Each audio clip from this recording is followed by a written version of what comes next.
بسم اللہ الرحمن الرحیم۔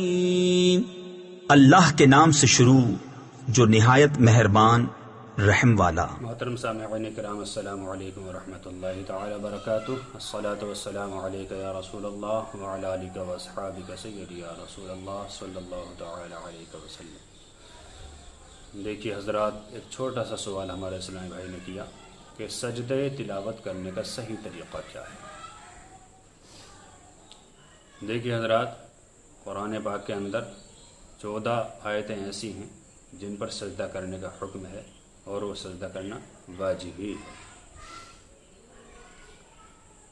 قرآن کی اگر ہم تلاوت کر رہے ہیں اور ایسی کنڈیشن میں ہیں جہاں ہم بالکل ہینڈ ٹو ہینڈ سجدہ کر سکتے ہیں، فوراً سجدہ کر سکتے ہیں، تو آیت سجدہ پڑھنے کے بعد فوراً سجدہ کرنا یہ کیا ہے؟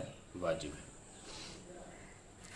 سجدے کرنے کے 2 طریقے ہیں، ایک مستحب، ایک غیر مستحب۔ مستحب کا معنی یہ ہے کہ بہتر طریقہ ہے، اور غیر مستحب کا معنی یہ ہے کہ وہ بہتر طریقہ نہیں ہے، حالانکہ سجدہ ادا ہو جائے گا۔ بہتر طریقہ کیا ہے؟ آیت سجدہ ہم نے پڑھی، اگر ایسی جگہ ہے کہ وہاں نماز پڑھ سکتے ہیں، سجدہ کر سکتے ہیں، تو وہیں روک کر تلاوت کھڑے ہو جائیں، اور کھڑے ہونے کے بعد اللہ اکبر کہتے ہوئے سجدے میں چلے جائیں۔ اللہ اکبر کہتے وقت اپنے ہاتھوں کو کانوں کے لو تک نہیں لے جانا، صرف ایسے ہی اللہ اکبر کہتے ہوئے سجدے میں چلے جائیں، اور سجدے میں جانے کے بعد 3 مرتبہ تسبیح سجدہ پڑھیں، سبحان ربی الاعلی پڑھنے کے بعد اللہ اکبر کہتے ہوئے سیدھے کھڑے ہو جائیں۔ یہ مستحب طریقہ ہے، اور بیٹھے بیٹھے سجدہ کیا تب بھی صحیح ہے، لیکن وہ بہتر طریقہ نہیں ہے۔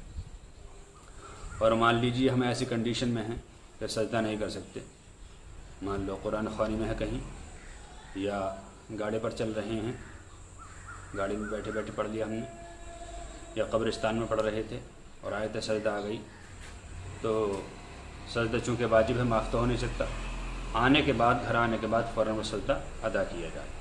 کھڑے ہونے کے بعد اللہ اکبر کہتے ہوئے سجدے میں جائیں، اور 3 مرتبہ تسبیح سجدہ پڑھیں، سبحان ربی الاعلی، پھر اللہ اکبر کہتے ہوئے کھڑے ہو جائیں۔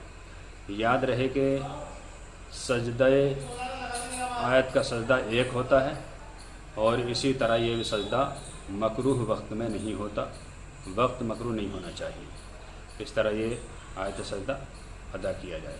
اللہ تعالیٰ سے دعا ہے کہ اللہ تعالیٰ ہمیں صحیح مسائل سے توفیق عطا فرمائے۔ السلام علیکم ورحمۃ اللہ۔